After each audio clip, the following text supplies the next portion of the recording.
Life has a way of etching memories into the very essence of our homes, and the house I grew up in with Ellie was a mosaic of every laughter, filled chase, every tear, shedding comfort, and every wide-eyed bedtime story. Our mother was a gentle whisper in the wind, a figure we knew only through faded photographs and Dad's tender recollections. "You both have her spirit," Dad would say, his eyes gleaming with a mix of joy and an ache that never quite faded. "Your laughter is her legacy." Ellie, with her rambunctious energy, was the first to break any silence. "Kate, race you to the creek. Last one, there is a rotten egg." I would chase after her, my more cautious nature always a step behind her fearless strides. Our laughter would mingle with the rustling leaves as if to fill the spaces our mother left behind. In the evenings, when the world outside our little home turned to shades of twilight, Dad would become our anchor in the realms of imagination, his voice a soothing balm against the encroaching night. "Dad, tell us the story of the knight and the dragon again," Ellie would plead, her eyes wide with the wonder of a child who believes in the magic of stories. "And don't leave out any details," I'd chime in, always hungry for the richness of the tale, the depth of the lore. Settling into his well-worn armchair, Dad would begin. "Once upon a time, in a kingdom far, far away, there lived a brave knight who was as kind as she was strong." His voice would weave the tale as if spinning gold from straw, and we hung on every word.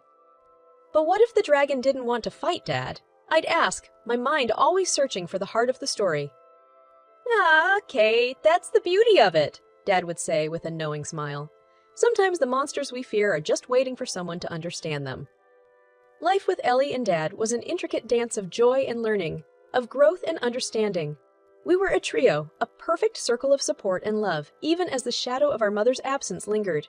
But it was Dad's unwavering presence that taught us the strength of family, the resilience of love, and the power of a good story to heal the unseen wounds. As we grew, the bond between Ellie and me, fostered by our father's dedication, became the unspoken foundation upon which we stood. It was an unbreakable vow, a promise of sisterhood that I believed time and fate would never dare challenge. Little did I know, the coming years would test the very fabric of that bond, stretching it to its limits and revealing truths I never expected to face. The shift in our lives began subtly, like the first cool whisper of autumn that warns of the winter to come. Dad had always been a force of nature, his vitality the sun in our shared sky. But as the days grew shorter, so too did his strides. A persistent cough, a tiredness in his eyes, a slowness in his step. These were the harbingers of the storm that was about to break over our small family. "Dad, you should see a doctor," I urged one evening as he struggled clear his throat, the sound harsh and grating. He waved me off with a weak smile. "It's just a little cold, Kate. Don't fuss." But Ellie, who'd been quieter these days, her usual spark dimmed by worry, chimed in. "Kate's right. You've been saying that for weeks now. Please, just go." The reluctance in Dad's face was clear, but faced with our united front, he relented. All right.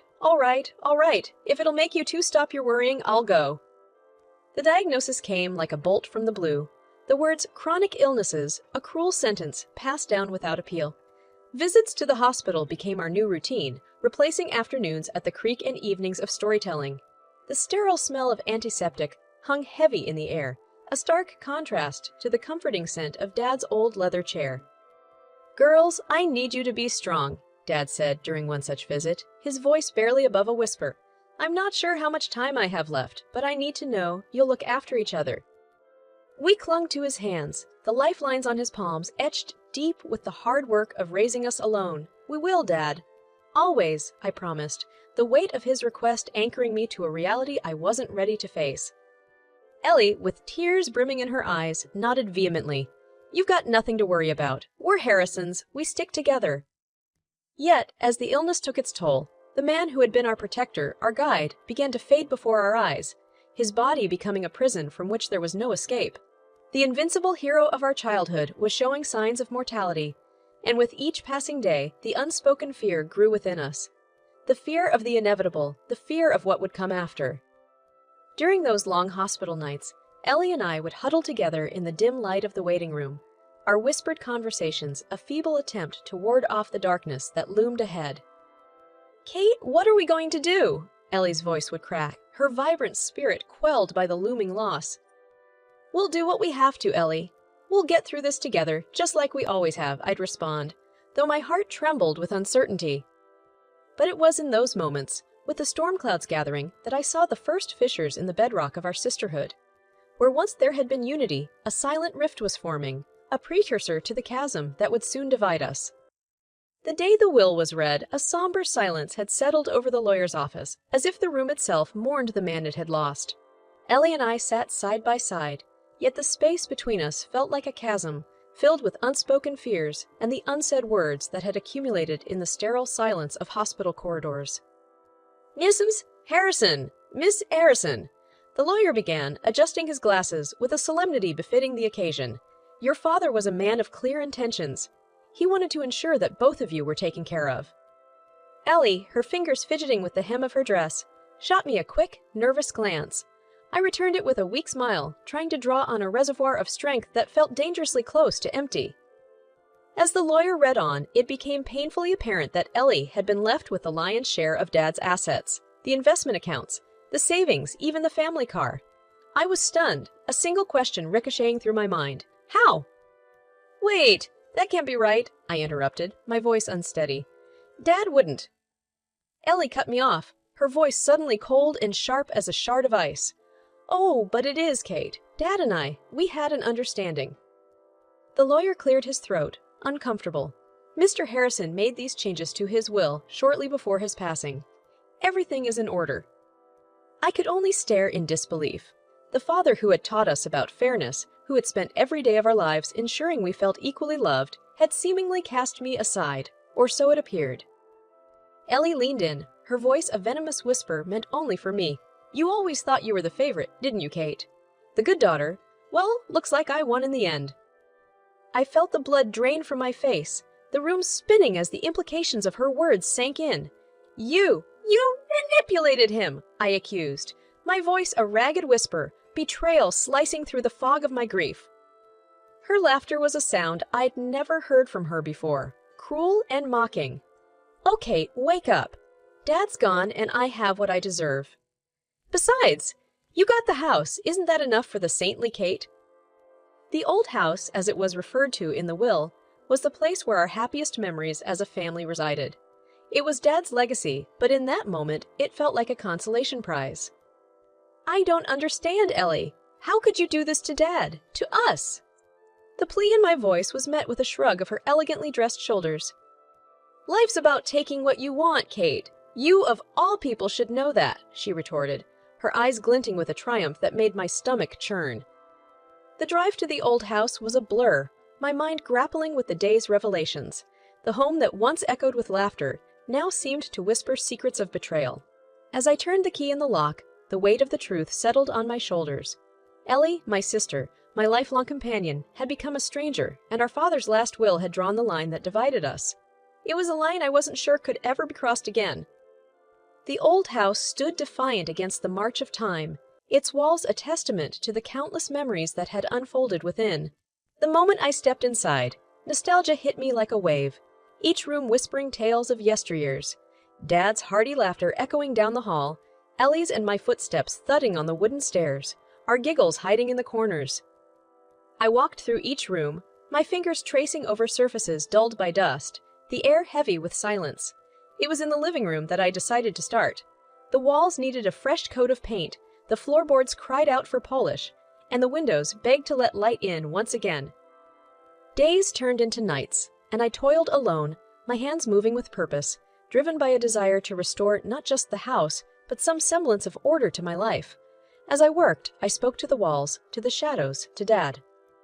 "See, Dad, I'm taking care of it, just like you would have wanted," I muttered to myself, or perhaps to him, as I stripped away layers of old wallpaper. One evening, as the sun dipped below the horizon, a glint of something caught my eye. It was tucked away behind a loose baseboard in the corner of Dad's study, a place where Ellie and I were forbidden to play as children. With tentative fingers, I pried it open to reveal an envelope, yellowed with age but sealed, my name written in Dad's familiar script. Curiosity piqued and heart pounding, I opened the envelope with a reverence usually reserved for sacred things. Inside, a letter, and as I unfolded it, Dad's voice seemed to fill the room. "Kate, if you're reading this, then I'm gone, and things have gone as I feared they might," the letter began. My hands trembled as I held the paper, each word a balm and a blade to my grieving heart. I knew Ellie. She has her mother's charm and her father's cunning, but none of the restraint. I've seen how she's been, even if you haven't. I couldn't leave you with nothing, my wise girl. The letter revealed an account, a hidden stash that Dad had set aside, just for me. It was as if he had reached across the expanse of death to give me a final, fatherly nod of protection. Dad! The word was a whisper, a thank you, a cry of relief, all at once. I sat on the floor of Dad's study for a long time, the letter clutched to my chest, tears streaming down my face. It wasn't just about the money. It was the realization that Dad had known me, had understood and anticipated the storm that would come, and in his infinite love had prepared a lifeline for me to grasp. The following morning, with the letter tucked safely in my bag, I went to the bank. The manager, a middle-aged woman with kind eyes, ushered me into her office with a solemnity that matched the occasion. "You're Mr. Harrison's daughter?" she asked, her voice soft. "Yes, I am. He mentioned an account in his letter," I said, sliding the envelope across the desk to her. She read the letter, her expression turning to one of understanding and then to respect. "Your father was a wise man. He set up a trust that's been accruing interest for years. It's substantial." "How substantial?" I asked, a knot forming in my stomach. She wrote down a figure and turned it toward me. $1 million. The number was a lifeline, a new beginning, a chance to rebuild not just the old house, but my entire world. With the money, the house's transformation was no longer just a possibility, but a certainty. The business I'd dreamed of was within reach, and the weight of Ellie's betrayal, while not forgotten, became a lighter burden to bear. I could move forward with or without her. Dad had seen to that. The revelation of the hidden account was a pivotal moment, a shift in the winds that had so long blown against me. Armed with the knowledge of my newfound wealth, I started to see the old house, not as a monument to a past filled with loss and betrayal, but as the foundation of a new beginning, a stronghold for the future. Each day brought transformation. The walls, once drab and peeling, became vibrant with fresh paint. The floors, scuffed and worn by the pitter-patter of our childhood adventures, now shone with the sheen of polished wood. The rooms, which had echoed with our laughter and Dad's loving voice, were once again filled with sounds. This time of hammers, saws, and the busy chatter of workers. As the house took on a new life, so did I. I invested in my passion for design, launching a small interior decorating business. The first client was, quite fittingly, myself. The house was my canvas, my showcase, and the heart of my portfolio. One afternoon, while surveying the progress, my phone buzzed, breaking through the hum of productivity. The screen flashed Ellie's name, and a familiar sense of dread coiled in my stomach. "What do you want, Ellie?" I asked, my voice cool, detached. "Kate, I heard about the money." "Dad's money?" Ellie's voice came through, tinged with a barely contained greed. "We need to talk. It's not fair that you get all of it." I let out a humorless laugh. "Fair? You swindled almost everything from the will, and now you talk to me about fair?" There was a pause, and when she spoke again, her voice was edged with desperation. "But I need it, Kate. I've made some investments, and they haven't panned out. I'm entitled to half of whatever you got." I could feel the old anger rising, but it was quickly quelled by a newfound resolve. "Entitled?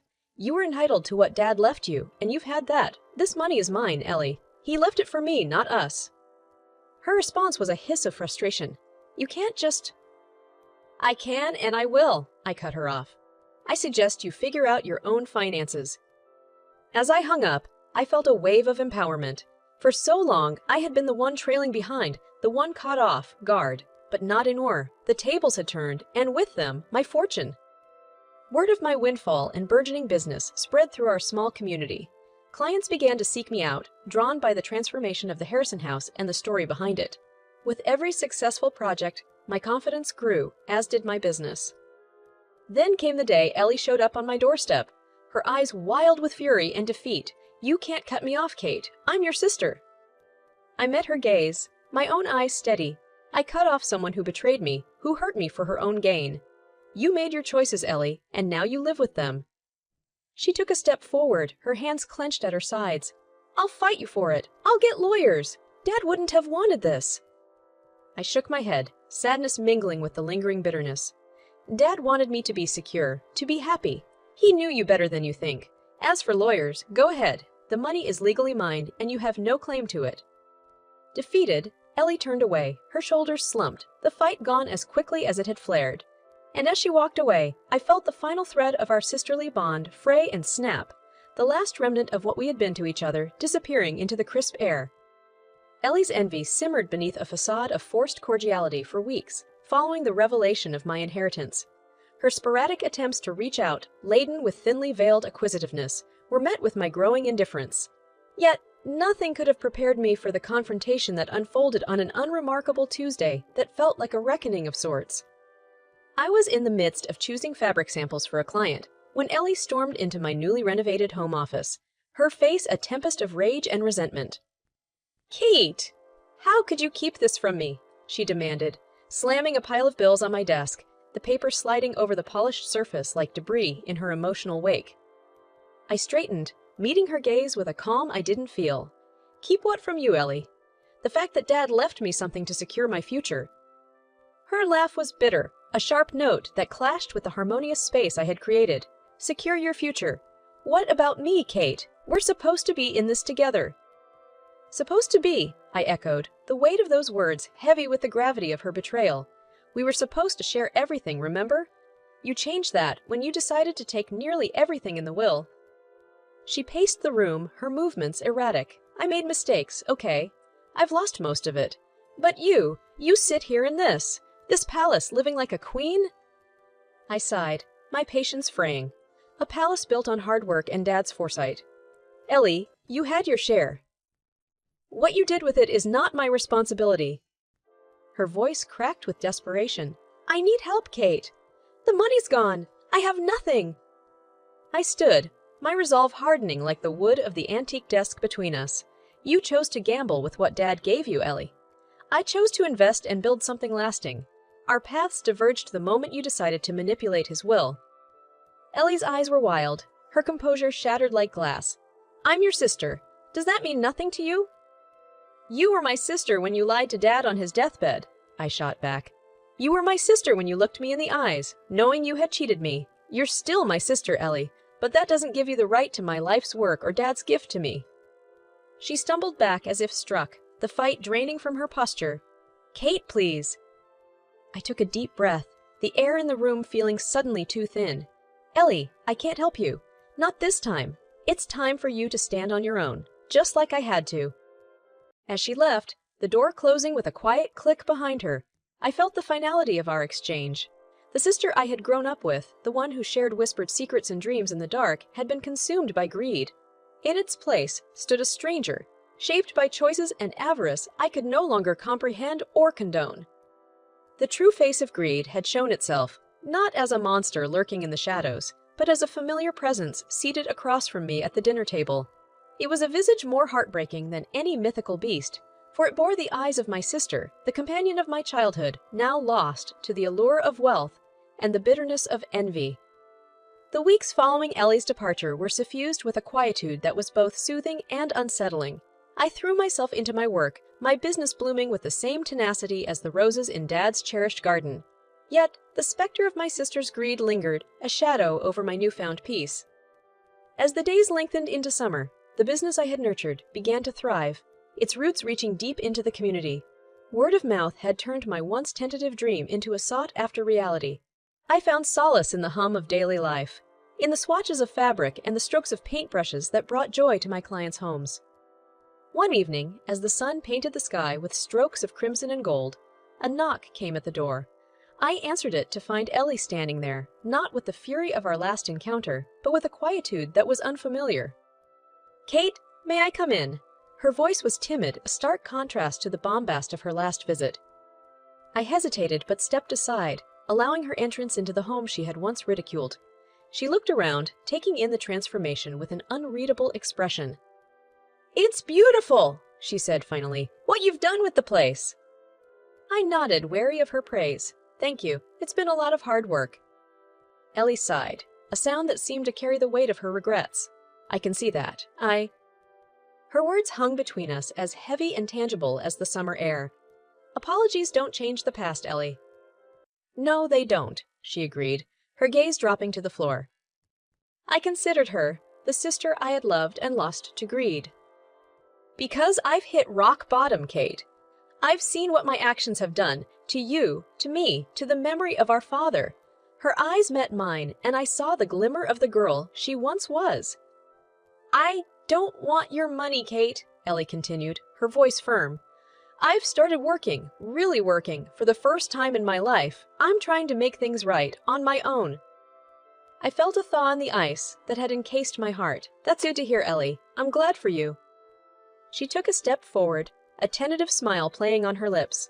And I wanted to ask for your forgiveness, not for the money, not for any help, but for breaking the bond we had. I searched her face, looking for the sincerity that had been absent in our past encounters. Finding it, I let out a breath I didn't realize I'd been holding. Forgiveness isn't easy, Ellie. It will take time, I said, my own voice trembling with the weight of emotion. I know, and I'm willing to wait, to prove to you that I'm still the sister you grew up with, she replied, a hopeful note in her voice. As Ellie left that evening, the door closing softly behind her, I felt a sense of closure. I had stood my ground, protected what was rightfully mine, and in doing so, I had found the sweetest revenge, not through retaliation or spite, but through success and self-assurance in the life I was building. My revenge was not in the form of a war waged or a battle fought, but in the quiet affirmation that integrity and strength could overcome even the deepest of betrayals. It was in the knowledge that while I could not control the actions of others, I could steer my own course, remain true to myself, and to the memory of the father who had taught me so much. And perhaps, in the fullness of time, the rift between Ellie and me would heal, not into the seamless bond of childhood, but into something new, something tempered by life's trials and resilient in its reformation. For now, I had my work, my home, and the legacy of a father's love that no amount of greed could tarnish.